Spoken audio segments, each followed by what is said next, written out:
ओम श्री गणेशाय नमः। ओम सुब्रह्मण्याय नमः।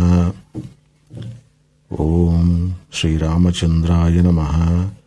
ओम सीता देव्यै नमः। ओम आंजनेयाय नमः। ओम पार्वती सहित शंकराय नमः।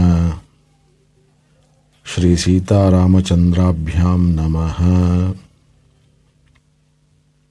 बालकंडम प्रथम सर्ग।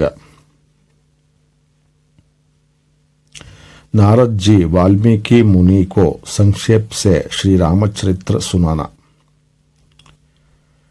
तपस्वी वाल्मीकि जी ने तपस्या और स्वाध्याय में लगे हुए विद्वानों में श्रेष्ठ मुनिवर नारद जी से पूछा, मुने, इस समय इस संसार में गुणवान, वीर्यवान, धर्मज्ञ, उपकार मानने वाला, सत्यवक्ता और दृढ़ प्रतिज्ञा कौन है? सदाचार से युक्त समस्त प्राणियों का हित साधक, विद्वान, सामर्थ्यशाली और एकमात्र प्रियदर्शन पुरुष कौन है? मन पर अधिकार रखने वाला, क्रोध को जीतने वाला, कांतिमान और किसी की भी निंदा नहीं करने वाला कौन है? तथा संग्राम में कुपित होने पर किससे देवता भी डरते हैं? महर्षि, मैं यह सुनना चाहता हूँ, इसके लिए मुझे बड़ी उत्सुकता है और आप ऐसे पुरुष को जानने में समर्थ है। महर्षि वाल्मीकि के इस वचन को सुनकर तीनों लोकों का ज्ञान रखने वाले नारद जी ने उन्हें संबोधित करके कहा, अच्छा सुनिए, और फिर प्रसन्न पूर्वक बोले, मुने, आपने जिन बहुत से दुर्लभ गुणों का वर्णन किया है, उनसे युक्त पुरुष को मैं विचार करके कहता हूँ, आप सुने। इक्ष्वाकु के वंश में उत्पन्न हुए एक ऐसे पुरुष है जो लोगों में राम नाम से विख्यात है। वे ही मन को वश में रखने वाले महाबलवान, कांतिमान, धैर्यवान और जितेंद्रिय है।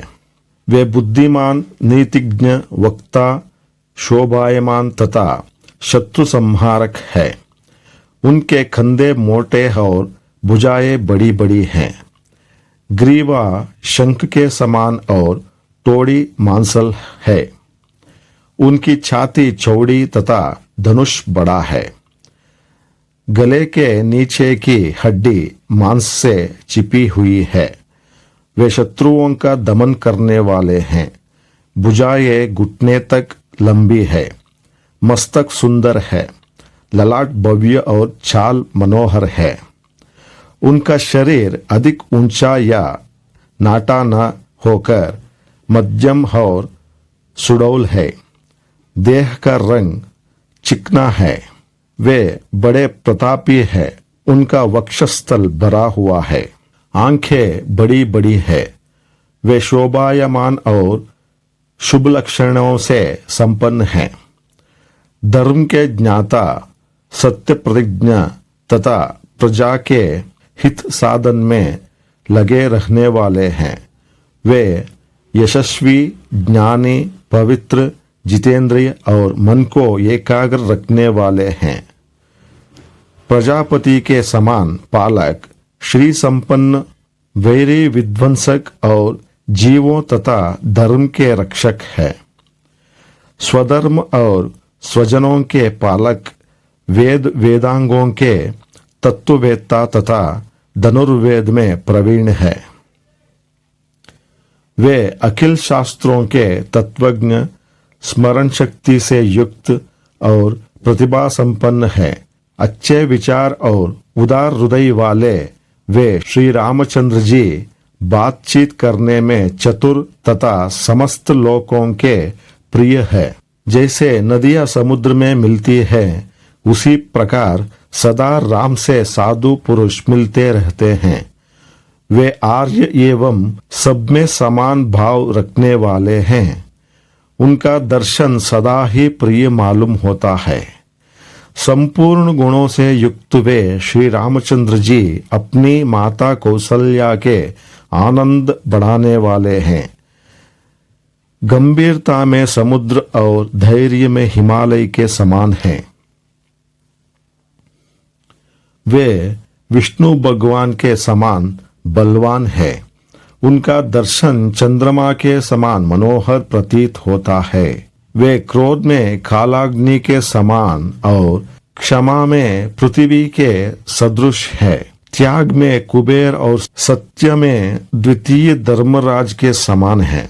इस प्रकार उत्तम गुणों से युक्त और सत्य पराक्रम वाले सद्गुणशाली अपने प्रियतम ज्येष्ठ पुत्र को, जो प्रजा के हित में संलग्न रहने वाले थे, प्रजा वर्ग का हित करने की इच्छा से राजा दशरथ ने प्रेमवश युवराजा पद पर अभिषिक्त करना चाहा।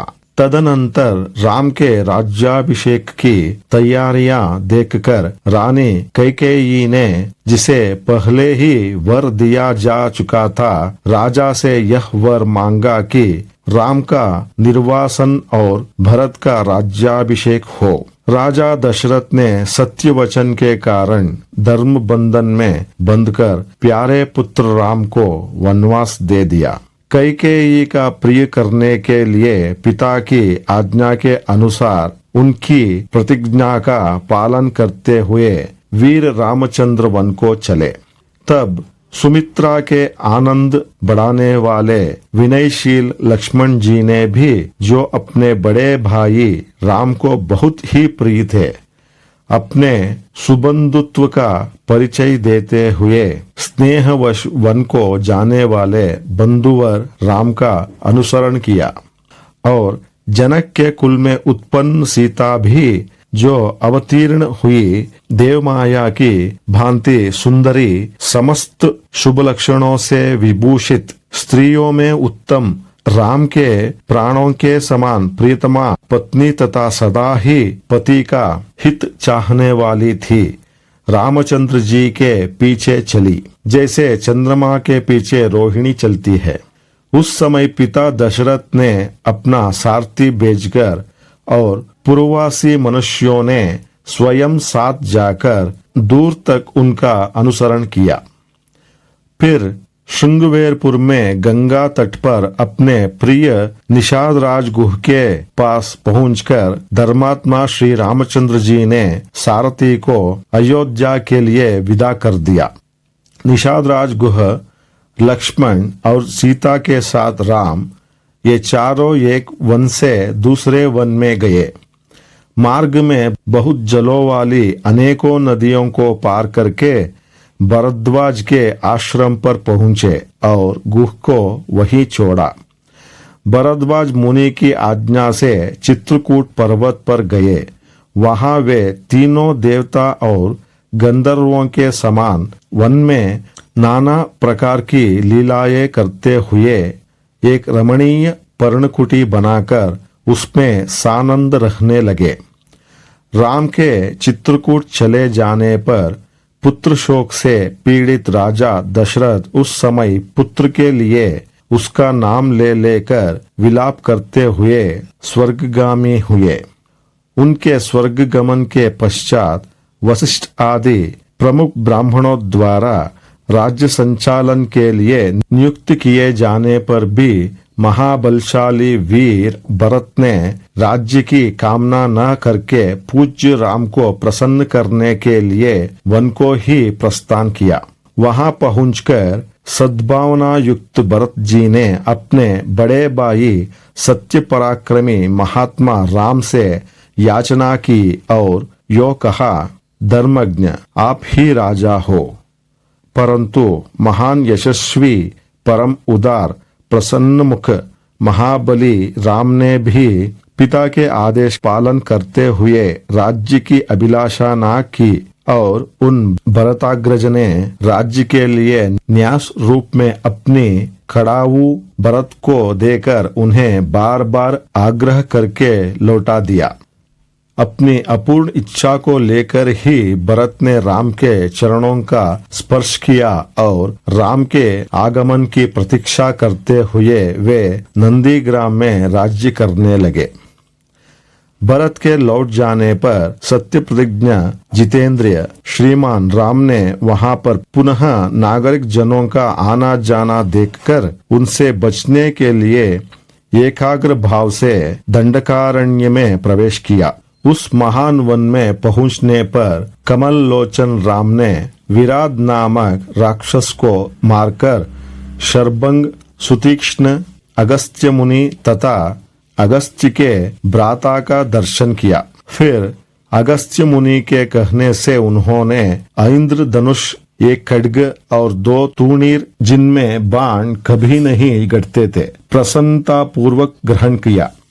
एक दिन वंचरों के साथ रहने वाले श्री राम के पास असुर तथा राक्षसों के वध के लिए निवेदन करने को वहां के सभी ऋषि आए। उस समय वन में श्री राम ने दंडकारण्यवासी अग्नि के समान तेजस्वी उन ऋषियों को राक्षसों के मारने का वचन दिया और संग्राम में उनके वध की प्रतिज्ञा की।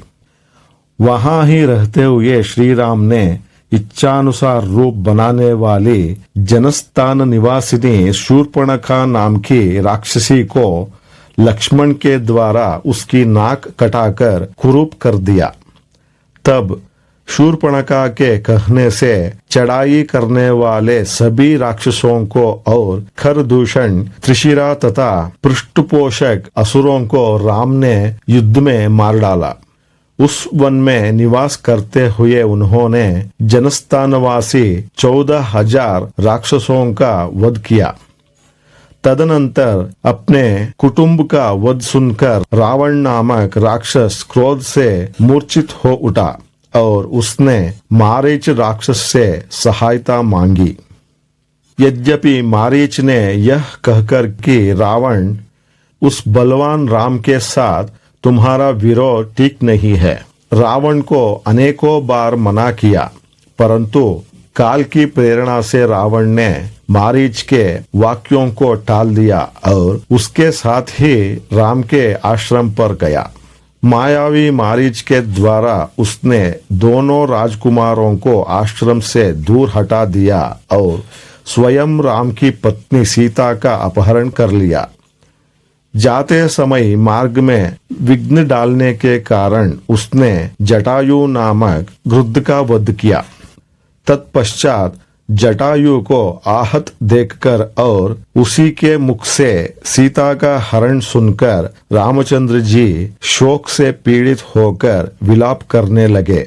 उस समय उनकी सभी इंद्रियां व्याकुल हो उठी थी। फिर उसी शोक में पड़े हुए उन्होंने जटायु गृध्र का अग्नि संस्कार किया और वन में सीता को ढूंढते हुए कबंध नामक राक्षस को देखा, जो शरीर से विकृत तथा भयंकर दिखने वाला था। महाबाहु राम ने उसे मारकर उसका भी दाह किया। अतः वह स्वर्ग को चला गया। जाते समय उसने राम से धर्मचारिणी शबरी का पता बतलाया और कहा, रघुनंदन, आप धर्मपरायणा सन्यासिनी शबरी के आश्रम पर जाइए। शत्रुहंता महान तेजस्वी दशरथ कुमार राम शबरी के यहाँ गए। उसने इनका भली भांति पूजन किया। फिर वे पंपासर के तट पर हनुमान नामक वानर से मिले और उन्हीं के कहने से सुग्रीव से भी मेल किया। तदनंतर महाबलवान राम ने आदि से ही लेकर जो कुछ हुआ था वह और विशेषतः सीता का वृत्तांत सुग्रीव से कह सुनाया। वानर सुग्रीव ने राम की सारी बातें सुनकर उनके साथ प्रेम पूर्वक अग्नि को साक्षी बनाकर मित्रता की। उसके बाद वानर राज सुग्रीव ने स्नेहवश वाली के साथ वैर होने की सारी बातें राम से दुखी होकर बतलाई। उस समय राम ने वाली को मारने की प्रतिज्ञा की। तब वानर सुग्रीव ने वहां वाली के बल का वर्णन किया, क्योंकि सुग्रीव को राम के बल के विषय में बराबर शंका बनी रहती थी। राम की प्रतीति के लिए उन्होंने दुंदुबी दैत्य का महान पर्वत के समान विशाल शरीर दिखलाया।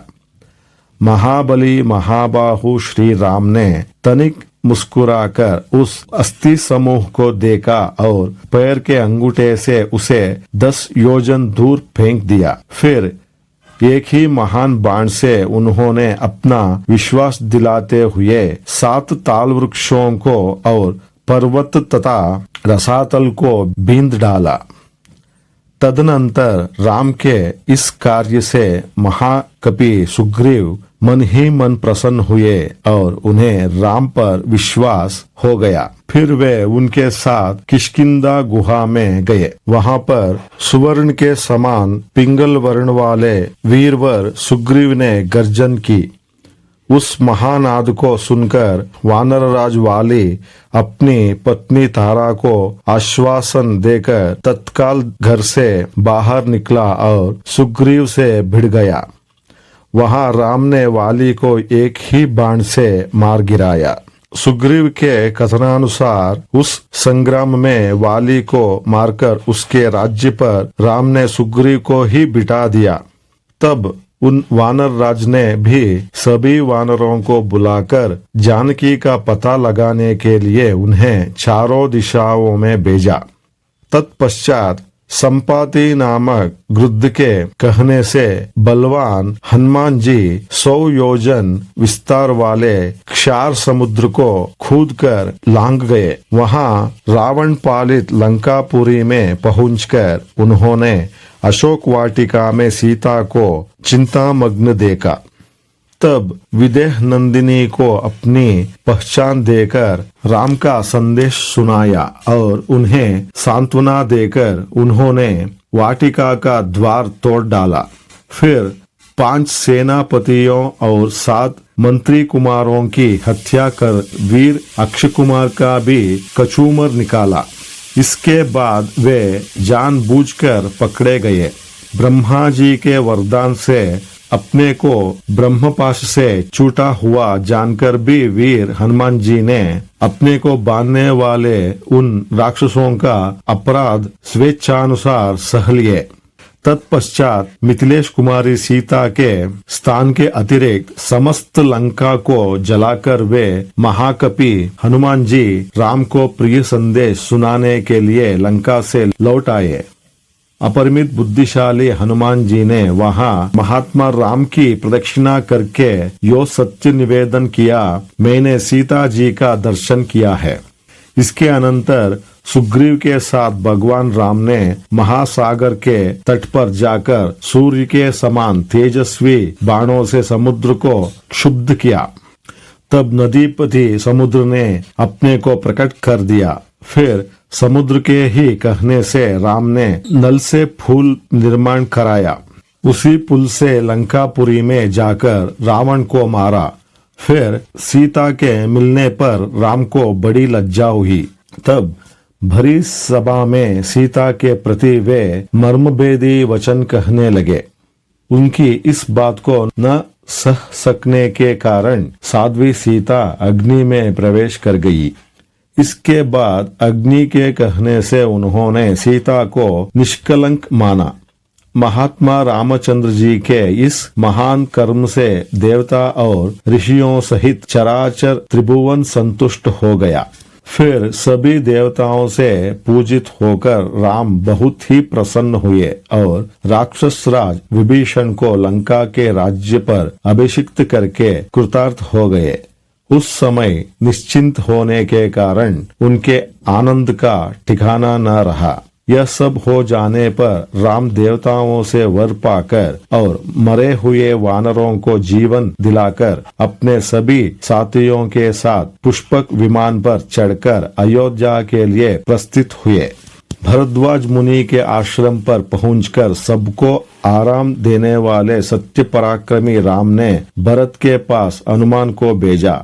फिर सुग्रीव के साथ कथा वार्ता करते हुए पुष्पकारूढ़ हो वे नंदीग्राम को गए। निष्पाप रामचंद्र जी ने नंदीग्राम में अपनी जटा कटाकर भाइयों के साथ सीता को पाने के अनंतर पुनः अपना राज्य प्राप्त किया है। अब राम के राज्य में लोग प्रसन्न, सुखी, संतुष्ट, पुष्ट, धार्मिक तथा रोग व्याधि से मुक्त रहेंगे। उन्हें दुर्भिक्षा का भय न होगा। कोई कहीं भी अपने पुत्र की मृत्यु नहीं देखेंगे। स्त्रियां विधवा न होंगी, सदा ही पतिव्रता होंगी। आग लगने का किंचित भी भय न होगा। कोई प्राणी जल में नहीं डूबेंगे।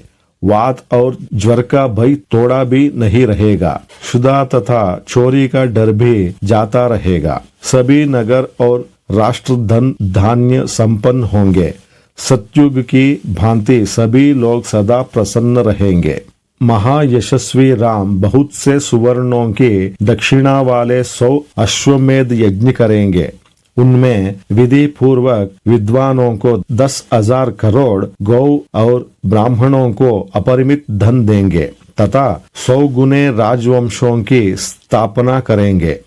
संसार में चारों वर्णों को वे अपने अपने धर्म में नियुक्त रखेंगे।